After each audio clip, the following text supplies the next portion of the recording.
আপনি যদি কোনো মেয়ের বাপ হয়ে থাকেন তাহলে আমার কথাগুলা আপনি কান পেতে শুনবেন। হ্যাঁ, এটা আমার দোষ, কারণ আমি এই গেটের সামনে দাঁড়াইয়া এই ভিডিওটা করতেছি।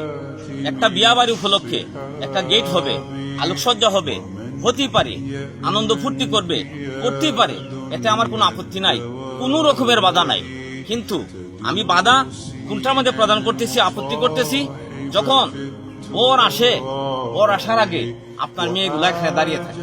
আপনার মেয়ে স্কুলে পড়ে, কলেজে পড়ে, ভার্সিটিতে পড়ে, আপনার মেয়ে শালীনতার ভিত্তিতে চলে, কিন্তু আপনি কি লক্ষ্য করছেন যখন বিয়ে আসে তাদের অবস্থাটা কি রকম হয়? এই বর পক্ষ যখন আসে তাদের সাথে অনেক ছেলেরা থাকে, অনেক নোংরা ছেলেরাও থাকতে পারে, অনেক অন্য ধরনের ছেলেরা থাকতে পারে। সারিবদ্ধভাবে 4 জন, 5 জন, 6 জন, 7 জন, 8 জন, 10 জন মেয়ে এখানে দাঁড়িয়ে থাকে। আপনি কি শিক্ষা তাদেরকে দিলেন?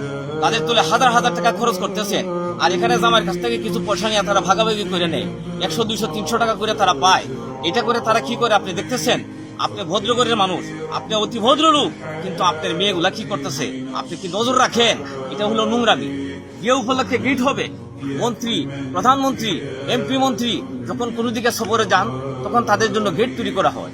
আপনি কি দেখছেন যে কোনো জায়গার মধ্যে দাঁড়াইয়া ছেলেরা মেয়েরা মন্ত্রীর কাছ থেকে পয়সা নিতে, প্রধানমন্ত্রীর কাছ থেকে পয়সা নিতে, প্রেসিডেন্টের কাছ থেকে পয়সা নিতে? না, এটা হলো গেটের পয়সাটা হলো একটা চাঁদাবাজির মতো। ঠিক আছে, আমি মেনে নিলাম তারা দাঁড়াইলো, কিন্তু কিসের জন্য দাঁড়াইলো? আপনি কি শিক্ষা তাদেরকে দিলেন? তাদের লেখাপড়া তাদেরকে নোটটুকি বানাই এখানে মধ্যে আইনা রাখছে। বর পক্ষের ছেলেদের কাছে থাকে স্প্রে, ওই যে ফুম জাতীয় স্প্রে থাকে, তারা মেয়েদের গায়ে এমন ভাবে স্প্রে মারে আপনার মেয়েরে ফেরতির মতো বানিয়ে ফেলে। এই নোংরা পরিবেশ থেকে তাদেরকে রক্ষা করে আপনি একটু নজর দেন আপনার মেয়েদের প্রতি। আপনি কি একজন বাপ হইলেন? আপনার মেয়ে রাস্তার মধ্যে, গেটের মধ্যে কিসের জন্য দাঁড়াবে? অনেক সময় দেখা যায় ঘরের পুত্রবধূ আইসা গেটের মধ্যে দাঁড়ায়। এই নোংরা পরিবেশ থেকে তাদেরকে রক্ষা করে, নাইলে আপনি ইজ্জতের মানুষ, কি ইজ্জত আপনার আছে? আপনার কলেজে পুরো মেয়ে যখন এখানে দাঁড়াইয়া 50 জন, 100 জন, 10 জন, 20 জন মানুষের সামনে দাঁড়ায়, এই মানুষগুলা দেখে না শত শত ছবি তাদের তোলা হয়, তাদের ভিডিও করে পুশ করা হয়। আপনার মেয়ের পাবলিসিটির জন্য কি গেটের মধ্যে পাঠান?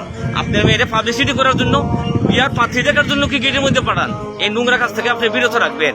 শত টাকা, হাজার টাকা, লক্ষ টাকা মেয়ের তোলে খরচ করতেছেন, লেখাপড়ার খরচ যোগাইতেছেন, আর কিন্তু এই যে বিয়া উপলক্ষে সাজ্জা গুজ্জা লিপস্টিক লাগাইয়া কি একটা ময়ূরের ফেকম দইরা কি একটা নগ্নতার মতো আইসা গেটের মধ্যে দাঁড়ায়, এটা আপনার চোখে বাজে না?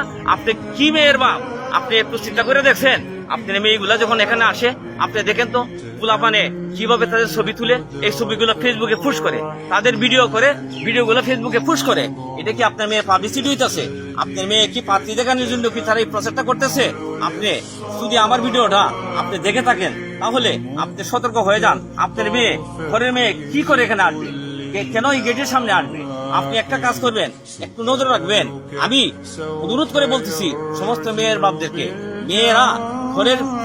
মেয়েরা ঘরের মধ্যে শালীনতার ভিত্তিতে থাকবে, কিন্তু এখানে যখন আসে স্প্রে মারে ফুলাফানে কত কিছু উক্তি করে, এগুলো আমরা দেখি, এগুলা থেকে আপনারা বিরত রাখবেন।